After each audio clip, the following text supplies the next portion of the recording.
قالوا انہوں نے کہا یا موسیٰ اے موسیٰ اما یا ان تلقیا تم ڈالو و اما اور یا ان نکونا یہ کہ ہم ہوں نحنو ہم الملقین ڈالنے والے. جادوگروں کو چونکہ یہ بتایا گیا تھا کہ ان کا مقابلہ ایک ماہر جادوگر سے ہے، لہٰذا سیدنا موسیٰ علیہ السلام کی عزت میں وہ یہ بات کر رہے ہیں کہ آپ پہلے ڈالیں گے یا ہم ڈالیں، یعنی کمپٹیشن پہلے آپ شروع کریں گے یا ہم شروع کریں. یہاں پر آپ دیکھیے تو اما کا لفظ آ رہا ہے نا، تو اما حرف تفصیل ہے اور اما حرف تخیر بھی ہے. تخیر کہتے ہیں چوائس کو، یہاں پر چوائس کے لیے آیا ہے. اب جادوگروں نے کہا کہ آپ چونکہ ماہر جادوگر ہیں آپ پہلے شروع کریں گے یا ہم، انہوں نے اجازت لینا مناسب سمجھا، اور ایسا ان کے ہاں دستور بھی تھا کہ وہ اپنے بڑوں سے اجازت لیا کرتے تھے. اب چونکہ یہ حضرت موسیٰ کو ماہر جادوگر سمجھ رہے تھے اسی لیے انہوں نے اسی دستور کو ملحوظ خاطر رکھا. قال موسیٰ نے کہا الکو تم ہی ڈالو. اب حضرت موسیٰ کا یہ جواب ان کے آنرز میں نہیں تھا بلکہ اس لیے تھا کہ آپ علیہ السلام پر اعتماد تھے، کانفیڈنٹ تھے، اور دوسری وجہ کہ بعد میں اگر وہ معجزہ پیش کریں گے تو معجزے کا اثر باقی رہے گا. تیسری یہ بات بھی ہو سکتی ہے کہ ممکن تھا کہ موسیٰ پہلے اپنا عصا ڈال دیتے تو مقابلے کی نوبت ہی نہ آتی، جادوگر پہلے ہی ہتھیار ڈال دیتے. تو یہ حضرت موسیٰ علیہ السلام کی حکمت تھی کہ باطل کے بعد حق کو لائیں تاکہ وہ زیادہ مؤثر ہو. اسی لیے حضرت موسیٰ علیہ السلام نے کہا تم ہی ڈالو. قال القو فلما تو جب القو انہوں نے ڈالے یا پھینکے، سحروا انہوں نے جادو کر دیا یعنی نظر بندی کر دی، اعین الناسی لوگوں کی نگاہوں کو، انہوں نے لوگوں کی نگاہوں کو نظر بند کر دیا. وَاسْتَرْهَبُوهُمْ اور خوفزدہ کر دیا ان کو. وَاسْتَرْهَبُوهُمْ کا جو لفظ ہے رہبہ سے ہے. رہبہ کہتے ہیں ایسا خوف جس میں اضطراب اور احتیاط ہو، اسی سے ہی لفظ راہب نکلا ہے. راہب اس شخص کو کہتے ہیں جو اللہ تعالیٰ کی بہت زیادہ عبادت کرنے والا ہو، وہ اسی اضطراب میں رہتا ہو کہ میں اپنی عبادتوں کو اچھے سے مکمل کروں، اس لیے وہ بہت زیادہ احتیاط بھی برتتا ہو. وَاسْتَرْهَبُوهُمْ اور خوف زدہ کر دیا ان کو. اب آپ دیکھیے کہ اتنی ساری لاٹھیاں اور رسیاں انہوں نے اس طرح سے میدان میں پھینکی کہ سب کو لگ رہا تھا کہ یہ ساری کی ساری لاٹھیاں اور رسیاں سانپ بن چکی ہیں. وَجَاءُوا اور وہ لائے بِسِحْرٍ عَظِيمٍ بہت بڑا جادو، جتنی محنت وہ کر سکتے تھے جادو میں انہوں نے کی، بہت بڑا جادو وہ لے کر آئے تھے. ابن عباس رضی اللہ تعالیٰ عنہما فرماتے ہیں کہ ان کے جادو کی وجہ سے یہ لگ رہا تھا کہ یہ ساری رسیاں اور لاٹھیاں میدان میں ادھر ادھر دوڑ رہی ہیں، ایسی نظر بندی انہوں نے کی تھی. اب اتنے ماہر جادوگر تھے، انہوں نے اپنی پوری کوشش کی تھی اس مقابلے کو جیتنے کے لیے. وَأَوْحَيْنَا اور وحی کی ہم نے اِلَى موسیٰ موسیٰ علیہ السلام کی طرف ان القی عصاک یہ کہ تو بھی ڈال دے اپنا عصا. موسیٰ تو اتنے ٹینشن میں آ گئے کہ اپنا عصا ڈالنا ہی بھول گئے. تو اسی وقت اللہ سبحانہ تعالیٰ نے حضرت موسیٰ پر وحی کی کہ آپ اپنا عصا تو پھینکیے، کیونکہ عصا سانپ کب بنتا تھا؟ جب حضرت موسیٰ اس کو اپنے ہاتھ سے پھینکتے تھے. اس بات کا ذکر سورہ طٰہٰ کی آیت نمبر 67 سے 69 میں آتا ہے. فَأَوْجَسَ فِي نَفْسِهِ خِيفَةً مُوسَىٰ قُلْنَا لَا تَخَفْ إِنَّكَ أَنْتَ الْأَعْلَىٰ وَأَلْقِ مَا فِي يَمِينِكَ تَلْقَفْ مَا صَنَعُوا إِنَّمَا صَنَعُوا كَيْدُ سَاحِرٍ وَلَا يُفْلِحُ السَّاحِرُ حَيْثُ أَتَىٰ. تو موسیٰ نے اپنے دل میں ایک خوف محسوس کیا. ہم نے کہا خوف نہ کر، یقیناً تو ہی غالب ہے، اور پھینک جو تیرے دائیں ہاتھ میں ہے، وہ نگل جائے گا جو کچھ انہوں نے بنایا ہے. بے شک انہوں نے جو کچھ بنایا ہے وہ جادوگر کی چال ہے، اور جادوگر کامیاب نہیں ہوتا جہاں بھی آئے. یعنی جس طرف سے بھی جادوگر آئے اس کو کامیابی نہیں ملے گی. وَجَاءُوا بِسِحْرٍ عَظِيمٍ، بہت بڑا جادو لائے. اب آپ دیکھیں اتنی ساری رسیاں، اتنی ساری لاٹھیاں جب سانپ بن جائیں گی تو اب موسیٰ کو تو ٹینشن آنا ہی تھا. حضرت موسیٰ بہت زیادہ ٹینشن میں آ گئے تھے، بہت زیادہ، اور وہ عصا پھینکنا ہی بھول گئے. تو اللہ سبحانہ تعالیٰ نے ان پر وحی کی کہ آپ اپنا عصا پھینکیے. فَإِذَا، پھر جب، یعنی اس نے ڈالا، ہیا وہ، تلقف، نگل رہا تھا، ما یأفکون، اس کو جو وہ گھڑ لائے تھے. تلقف کا جو لفظ ہے لقفا سے ہے، لام قاف فا، مانا کسی چیز کو پھرتی سے لینا اور جھٹ اتار لینا، جھٹ نگل لینا. جیسے ہی حضرت موسیٰ علیہ السلام نے اپنا عصا پھینکا، اس عصا نے ان تمام لاٹھیوں کو، ان تمام رسیوں کو نگلنا شروع کیا. اور اتنی سپیڈ کے ساتھ یہ کام اس نے کیا کہ سارے کے سارے جادوگر حیران رہ گئے. فوقع، تو ثابت ہو گیا، الحق، سچ، وبطل، اور باطل ہو گیا، ما کانوا یعملون، جو تھے وہ عمل کر رہے. اللہ تعالیٰ کا جب حکم آیا، اللہ کی نشانی جب آ گئی، اللہ کا فیصلہ آ گیا، تو حق حق ہو گیا اور باطل باطل ہو گیا. اس جادو کا توڑ ہو گیا. جو جادو اتنے سارے جادوگروں نے مل کر کیا تھا، وہ جادو بھی اللہ کے کلام کے آگے، اللہ کی نشانی کے آگے ٹک نہ سکا. آج بھی آپ دیکھیں بہت سارے لوگ جادو کا شکار ہوتے ہیں، اور جب ان کو قرآن سے حل بتایا جاتا ہے کہ آپ سورہ فلق اور سورہ الناس پڑھیے، اس کے علاوہ دیگر اور بھی دعائیں ہیں جو احادیث ہمیں ملتی ہیں جو جادو کے توڑ کے لیے نبی اکرم صلی اللہ علیہ وسلم نے بتائی ہیں، لوگ کہتے ہیں بس اتنا ہی کافی ہے، کوئی اور چیز نہیں پڑھنی ہوگی. اور اگر وہ تھوڑا بہت پڑھ بھی لیتے ہیں تو کہتے ہیں اس سے اثر نہیں ہوتا. تو اثر ہونے کے لیے اثر والی زبان چاہیے، اور اثر والی زبان کے لیے اثر والا دل چاہیے، اور اثر والے دل کے لیے مضبوط ایمان چاہیے، یقین چاہیے، اس بات کا یقین کہ میں نے اللہ کے کلام کے ساتھ مدد مانگی ہے، میرے ساتھ اچھا ہی ہوگا، میرا بھلا ہوگا، میرا نقصان نہیں ہوگا، مجھے لازماً اس سے فائدہ ملے گا.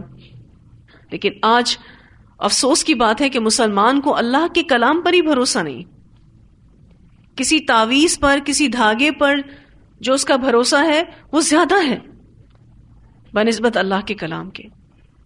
فغلبوا، پس وہ جادوگر مغلوب ہو گئے. ہنالک، اس جگہ یعنی دیر اینڈ دین، اسی جگہ اسی وقت وہ مغلوب ہو گئے. وانقلبوا، اور وہ لوٹے، صاغرین، ذلیل ہو کر. یہ سارے جادوگر بہت دور دراز علاقوں سے یہ سوچ کر آئے تھے کہ ہم جیتیں گے. بڑی محنت کی تھی انہوں نے، بہت زیادہ ایکسائٹڈ تھے کہ ہم بڑے بڑے کارنامے جانتے ہیں، بہت کچھ کر لیں گے. لیکن جب اللہ کا حق آیا تو ان کا جادو باطل ہو گیا اور یہ ہار گئے. وانقلبوا صاغرین، اور وہ لوٹے ذلیل ہو کر. وَأُلْقِيَ السَّحَرَةُ سَاجِدِينَ، اور ڈال دیے گئے جادوگر سجدے میں. انہوں نے جیسے ہی اللہ کی نشانی دیکھی، فطرت کی آواز کو سن کر سجدے میں پڑ گئے. نشانی تو اللہ تعالیٰ نے فرعون کو بھی دکھائی، فرعون کے سامنے بھی عصا سانپ بنا تھا، اور حضرت موسیٰ علیہ السلام نے ید بیضاء کا معجزہ بھی دکھایا تھا، لیکن وہ تو نہیں مانا. کیا کہہ دیا؟ یہ تو جادو ہے. لیکن جادوگروں نے فوراً سے مان لیا. اور آپ دیکھیے کہ ان کا عمل کیا ہے کہ وہ سجدے میں پڑ گئے، کیونکہ وہ اس فیلڈ سے تعلق رکھتے تھے. ان کو پتا تھا کہ موسیٰ علیہ السلام نے جو چیز پیش کی ہے وہ جادو نہیں، معجزہ ہے. کیونکہ جادو کا تو توڑ ہے، معجزے کا کوئی توڑ نہیں ہے. معجزے کے آگے کوئی چیز ٹک ہی نہیں سکتی. تو ان کو اللہ کی طرف سے توفیق مل گئی. ایسا لگ رہا تھا کہ کسی نے ان کو گرا دیا. وَأُلْقِيَ السَّحَرَةُ سَاجِدِينَ، اور وہ ڈال دیے گئے. اگر آپ ان الفاظوں پر غور کریں کہ وہ ڈال دیے گئے سجدے میں. اللہ سبحانہ تعالیٰ نے ان کو توفیق دے دی ایمان قبول کرنے کی. یہ وہی جادوگر ہیں جو تھوڑی دیر پہلے فرعون سے کیا مانگ رہے تھے کہ ہمیں اجر ملے گا، اور اب آپ ان کا حال دیکھیے کہ یہ تو سجدے میں پڑ گئے. وَأُلْقِيَ السَّحَرَةُ سَاجِدِينَ. محمد بن اسحاق نے لکھا ہے کہ موسیٰ علیہ السلام کی لاٹھی سے بننے والے سانپ نے جادوگروں کی ڈالی ہوئی ایک ایک رسی اور ایک ایک لاٹھی کو نگلنا شروع کر دیا، حتیٰ کہ میدان میں جادوگروں کی ڈالی ہوئی کوئی چھوٹی رسی اور لاٹھی نہ بچی اور نہ کوئی بڑی رسی اور لاٹھی بچی. پھر موسیٰ علیہ السلام نے اس سانپ کو پکڑ لیا تو وہ حسب سابق یعنی پہلے کی طرح ان کے ہاتھ میں لاٹھی بن گیا. یہ منظر دیکھ کر جادوگر فوراً سجدے میں گر گئے اور پکار اٹھے، ہم اللہ رب العالمین پر ایمان لے آئے جو موسیٰ اور ہارون کا رب ہے، جس کا ذکر انشاءاللہ اگلی آیات میں آ رہا ہے. کیونکہ اگر موسیٰ جادوگر ہوتے تو ہم پر غالب نہیں آ سکتے تھے. ہم اتنے ماہر جادوگر ہیں، ہم نے ہر طرح کا جادو آزما لیا. اگر موسیٰ جادوگر ہوتے تو ہم پر غالب نہیں آ سکتے تھے، وہ ہم سے جیت نہیں سکتے تھے. لیکن یہ جادو ہے ہی نہیں، یہ تو معجزہ ہے. قالوا انہوں نے کہا، آمنا ایمان لائے ہم، برب العالمین رب العالمین پر. اب یہ جملہ کوئی معمولی جملہ نہیں تھا، یہ فرعون سے دعوت جنگ تھی. فرعون نے بھی نشانیاں دیکھی پر وہ ایمان نہیں لایا. جادوگروں نے نشانی دیکھی فوراً ایمان لے آئے، کیونکہ وہ جانتے تھے کہ یہ جادو ہو ہی نہیں سکتا. وہ اس فیلڈ کے ایکسپرٹ تھے، انہوں نے فوراً سے ایمان لانا ہی مناسب سمجھا. قالوا آمنا برب العالمین رب موسیٰ و ہارون، رب موسیٰ کا اور ہارون کا. مزید کلیئر کیا کہ موسیٰ اور ہارون کے رب پر ہم ایمان لائیں تاکہ کوئی شک اور شبہ نہ رہے. خالی رب العالمین کہنے سے یہ شک آ سکتا تھا کہ یہ جادوگر فرعون پر ایمان لا رہے ہیں، کیونکہ فرعون اپنے آپ کو کیا کہتا تھا؟ انا ربکم الاعلی، میں تم سب کا بڑا والا رب ہوں. تو انہوں نے یعنی جادوگروں نے ربی موسیٰ و ہارون کی قید لگا دی تاکہ فرعون کو اپنا معبود سمجھنے والے یہ نہ گمان کرے کہ انہوں نے فرعون کو سجدہ کیا تھا. ساتھ ساتھ انہوں نے کہا کہ ہم فرعون کو سجدہ نہیں کر رہے، ہم موسیٰ اور ہارون کے رب پر ایمان لائے ہیں. ابن عباس رضی اللہ تعالیٰ عنہما کہتے ہیں کہ یہ 6 لاکھ لوگ تھے جو موسیٰ علیہ السلام کے پیروکار بن گئے. یہ سب ان پر ایمان لے آئے کیونکہ اس مقابلے کو دیکھنے کے لیے پوری قوم پہنچی تھی. انشاءاللہ آپ آگے پڑھیں گے کہ عید کا دن اس مقابلے کے لیے چوز کیا گیا تھا، چنا گیا تھا، اور اس مقابلے میں فرعون کے حکم کے مطابق سبھی کو پریزنٹ ہونا تھا، پوری قوم کو پریزنٹ ہونا تھا. آپ فرعون کا کانفیڈنس دیکھ سکتے ہیں کہ اس کو کتنا یقین تھا کہ یہ مقابلہ میرے جادوگر ہی جیتیں گے. کس لیول کے جادوگر آئے ہوں گے آپ سوچیں ذرا. اس لیے اس نے پورا ایک مقابلہ سیٹ کیا تھا اور موسیٰ علیہ السلام کو ہرانے کی اس کی پوری کوشش تھی، اور سب کے سامنے حضرت موسیٰ علیہ السلام کو مغلوب کرنے کی کوشش تھی، لیکن اللہ سبحانہ تعالیٰ نے موسیٰ علیہ السلام کو غالب کر دیا. تو پوری قوم پہنچی ہوئی تھی اور 6 لاکھ لوگ ایمان لے آئے موسیٰ علیہ السلام. اگر موسیٰ گھر گھر جا کر بھی اللہ کا پیغام پہنچاتے نا تو بھی یہ رزلٹ نہیں لا سکتے تھے جو ایک مقابلے سے ہو گیا. ہو سکتا ہے کہ کسی کے دل میں یہ خیال آئے کہ موسیٰ علیہ السلام کو اللہ تعالیٰ نے آزمائش میں مبتلا کیا، ان کو اللہ تعالیٰ نے ایک مقابلے سے گزروایا، لیکن یہ مقابلے انہی کے حق میں بہتر ثابت ہو گیا. 6 لاکھ لوگ آن دی اسپاٹ ایمان لے آئے. خود کو آپ اس جگہ رکھ کر سوچیں کیا منظر ہوگا، اور کیسی فرعون کی رسوائی ہوئی ہوگی. فرعون کتنا طیش میں آیا ہوگا، کتنا غصے میں آیا ہوگا. آپ سوچ سکتے ہیں کہ اتنا بڑا مجمع ایمان لے آیا تو فرعون کی تو ساری پلاننگ چوپٹ ہو گئی. وہ تو چاہتا تھا کہ موسیٰ اور ہارون کو رسوا کرے، لیکن اللہ تعالیٰ نے انہی کی عزت بڑھا دی. تو بہت ساری سچویشنز ہمیں اپنے خلاف محسوس ہوتی ہیں، لیکن وہ ہمارے خلاف نہیں ہوتی. اللہ سبحانہ تعالیٰ کے لیے جب ہم کوئی بھی کام کرتے ہیں تو اللہ تعالیٰ ان سچویشنز کو ہماری عزت کا سبب بنا دیتا ہے. قال کہا فرعون نے آمنتم تم ایمان لے آئے بھی اس پر قبل اس سے پہلے ان آذن لکم کہ میں اجازت دوں تم کو. تم اتنا جلدی مان گئے, تم اتنا جلدی مان لے آئے, تم نے مجھ سے اجازت بھی نہ لی. یعنی ایمان لانے کے لیے بھی کس کی اجازت کی ضرورت تھی؟ فرعون کی اجازت کی ضرورت تھی. کہا تمہیں میں نے کب اجازت دی کہ تم موسیٰ اور ہارون کے رب پر ایمان لے آؤ. ایکچولی جادوگروں کو پہچان ہو گئی تھی نا کہ حقیقت کیا ہے. تو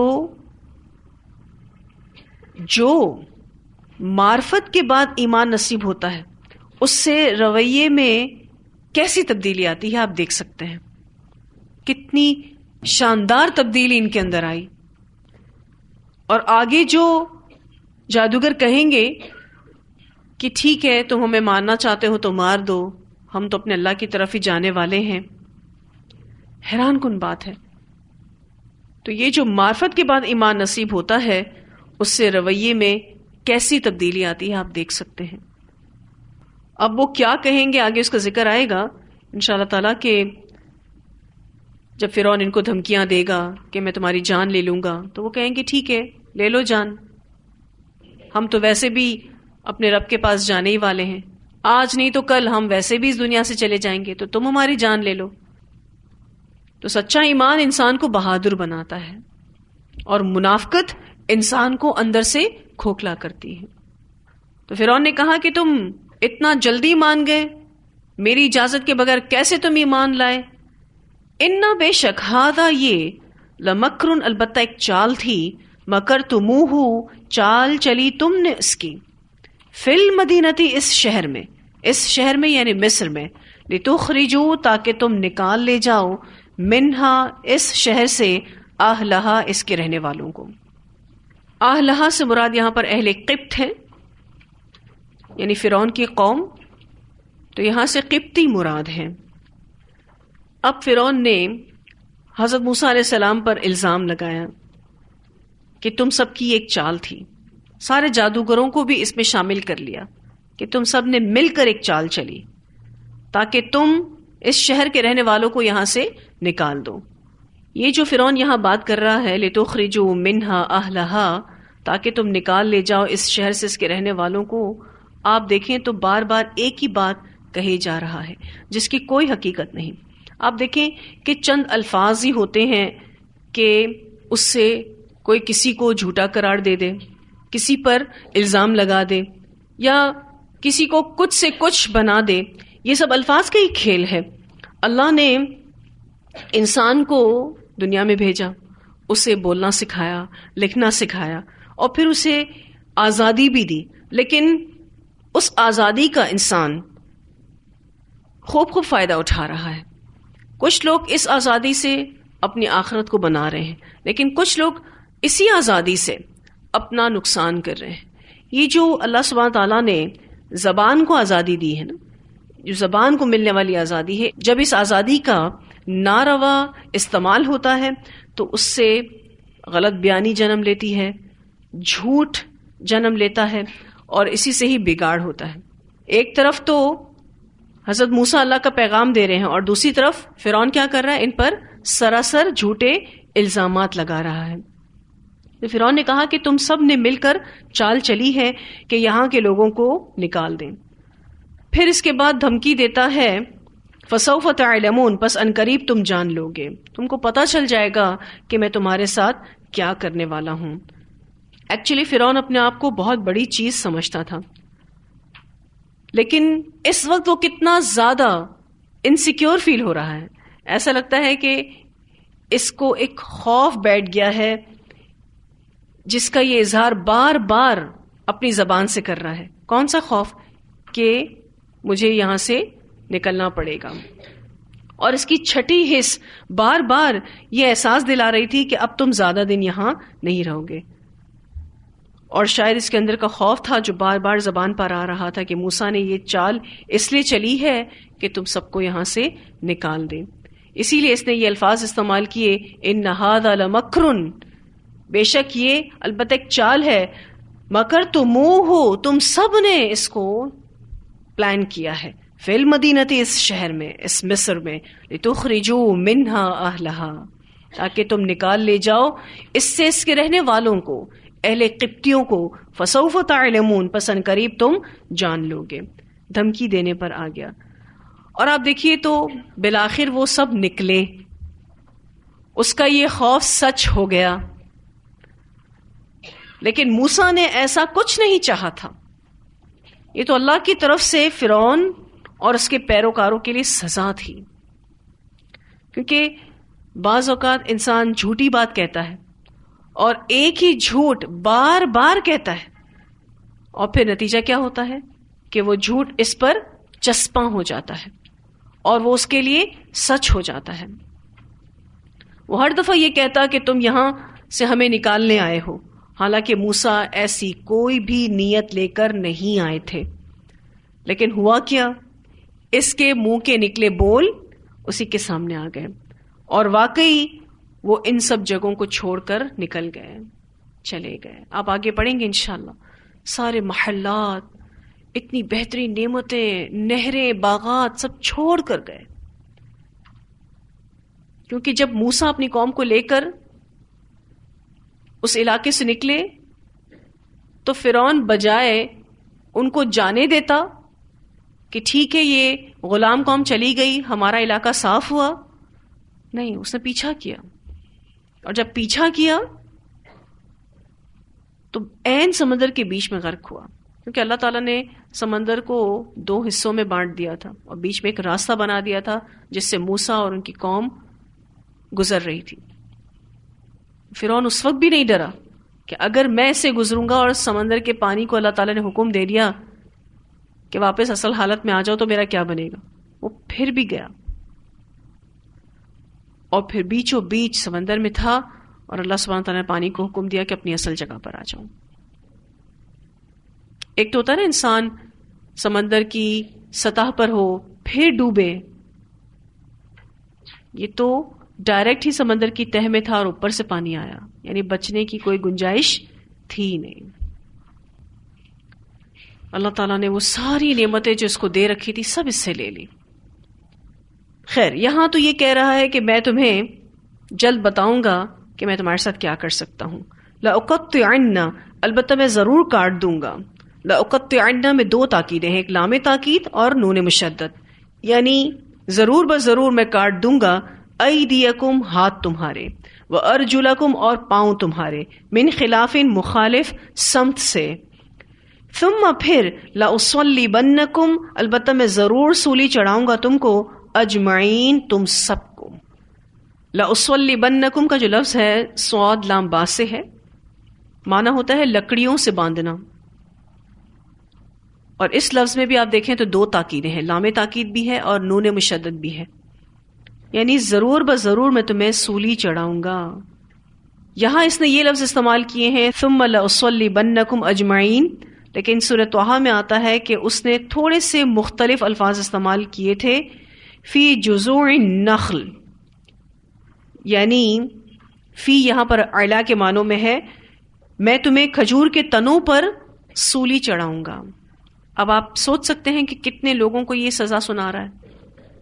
اچھا، اس میں بھی یہ خوفزدہ نہیں ہو رہا کہ اتنے لوگوں کو سزا دوں گا کیسے، ظاہر ہے یہ بھی بڑا محنت طلب کام تھا، لیکن اس نے کہا لأقطعن ایدیکم وارجلکم من خلاف ثم لأصلبنکم اجمعین، اور اجمعین سے کیا پتہ چلتا ہے، کسی کو بھی نہیں چھوڑوں گا، سب کے سب سزا دیے جائیں گے جو بھی اللہ تعالیٰ پر ایمان لایا۔ اب اس نے جو سزا سنائی کتنی زیادہ خوفناک تھی۔ ابن عباس کہتے ہیں کہ فرعون وہ پہلا شخص ہے جس نے انسانوں کو سب سے پہلے سولی دی اور مخالف سمت سے ہاتھ پاؤں کاٹنے کی سزا دی۔ اب آپ دیکھیں تو پہلے اس نے کہا کہ میں تمہارے مخالف سمت سے ہاتھ اور پاؤں کاٹوں گا، یعنی اگر کسی کا دایاں ہاتھ کاٹا جا رہا ہے تو بایاں پاؤں کٹے گا، کیونکہ ایک ہی سائڈ سے ہاتھ اور پاؤں اگر کاٹ دیے جائیں تو انسان کی موت واقع ہو جاتی ہے۔ تو یہ مارنا نہیں چاہتا تھا، مارنے سے پہلے عبرت بنانا چاہتا تھا۔ اس نے کہا پہلے میں تمہارے مخالف سمت سے ہاتھ اور پیر کاٹوں گا، تمہیں عبرت کا نشان بناؤں گا، اور پھر تمہیں سولی چڑھاؤں گا۔ اور جیسا کہ میں نے آپ کو سورہ طٰہٰ کی آیت بتائی کہ اس نے کہا کہ میں تمہیں کھجور کے تنوں پر سولی چڑھاؤں گا، تمہیں ایسا لکڑیوں پر باندھ کر لٹکاؤں گا کہ سب کے سب عبرت حاصل کریں گے، ان کو یہ پتا چلے گا کہ انہوں نے کس کی نافرمانی کی۔